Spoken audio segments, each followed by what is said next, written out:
The first roaster, and Connie gave the bios herself, so it's Henry Staal.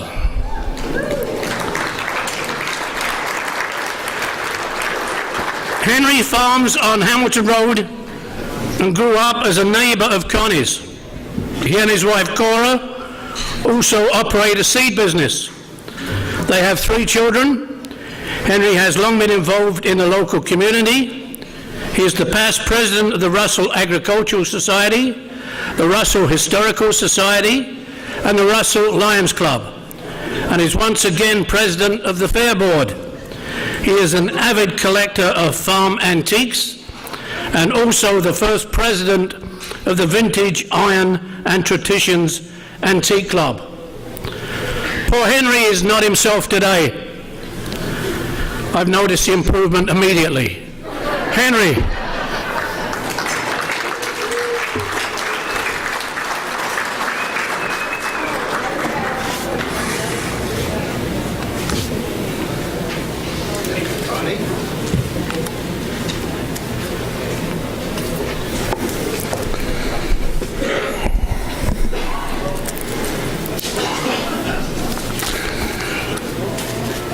I have known Connie for most of my life.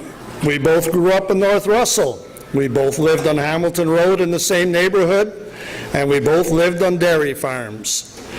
My parents moved there in 1956, Connie's parents earlier in 1940. They had a large family with 6 children: Betty, Floyd, Ellie, Keith, Barb, and last was Connie, the little girl with the red hair.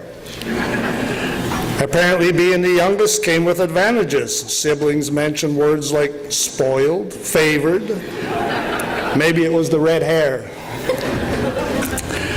Not long after we came on Hamilton Road, my youngest brother Harold was born. This is when we met Connie for the first time. Connie's mother, Anne, was a kind and thoughtful neighbor. When she heard Mother had a baby, she sent Connie and her sister Barb over to our house. They walked up our long lane carrying a bouquet of flowers and a card of congratulations for the new mother. This was our first glimpse of the Connie we would come to know and love. Connie's parents, Ken and Ann, were busy on the farm with a herd of Jersey cattle. Many of us also remember Ken as a well-known square dance caller. This gave Connie opportunity to indulge in dancing at an early age. We have heard that she loved to dance. We grew up in a colorful neighborhood with many interesting characters. There was the big and powerful Hank Swartz, our own version of Joe Mufferaw.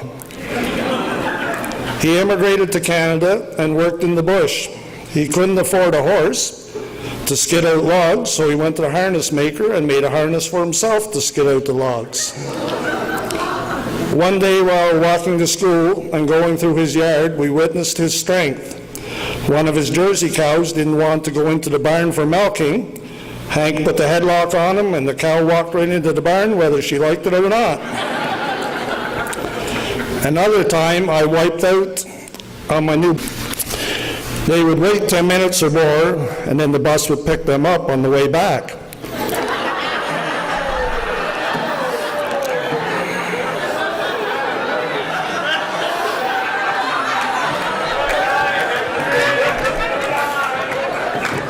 Rumor has it that Connie holds the record for the most cigarettes smoked in that time. Connie might have been a little taller if she hadn't been smoking at 15. Also, Connie's sister Betty was a gym teacher at North Dundas. Talk about special treatment. One of the first in a long list of community volunteer jobs for Connie was working on the Fair Board. She has been in charge of many different events, and I enjoyed working with her there. I especially remember the very successful Sunday Seniors programs, which Connie ran for years. I believe she was one of the original organizers of the popular Ladies' Night, and so much more. Connie has also been involved for many years in the Keith Boyd Museum with the Russell Historical Society. This includes keeping the museum open for visitors, organizing Russell's Heritage Day, and setting up new exhibits. Also, her family has lived in the area for many generations, and she is a wealth of information on local genealogy. But her claim to fame is her incredibly successful fundraising trivia nights. They don't just happen. It takes organization, gathering auction items, advertising, hard work.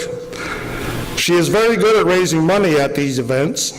For example, we sat with the good Dr. Jerry at a fundraiser Connie was putting on. We got a hold of the doctor's bidding paddle, and he ended up buying a lemon pie for $600.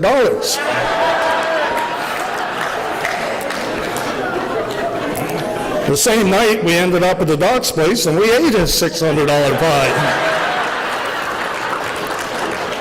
We thought this was pretty funny until the next trivia night, where the good doctor set us up and made sure we bought a painting for $600. One other thing you may want to remember, if you're going to pull a joke on the doc, is that at Winchester Hospital, he's the only doctor with extra large gloves. Something to remember when it comes time to get that prostate checked.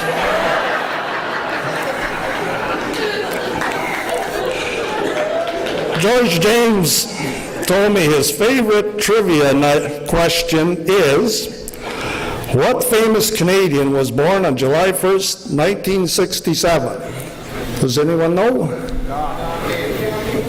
Pamela Anderson.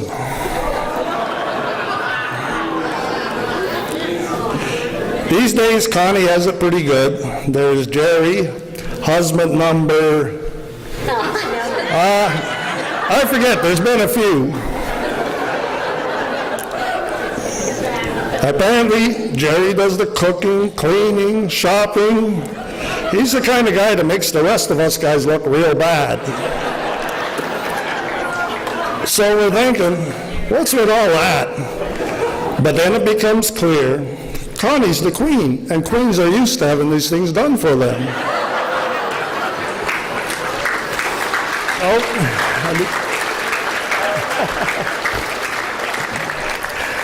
All kidding aside, I have nothing but respect and admiration for Connie. She is one of the reasons Russell is such a great community to live in.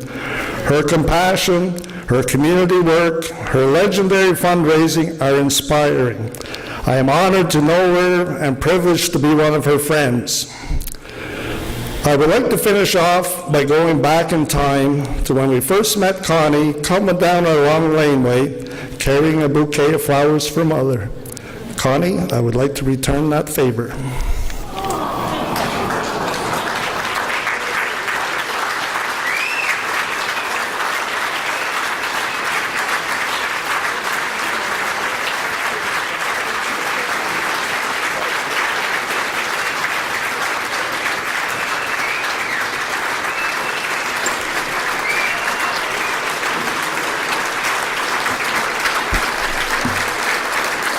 Thank you, Henry.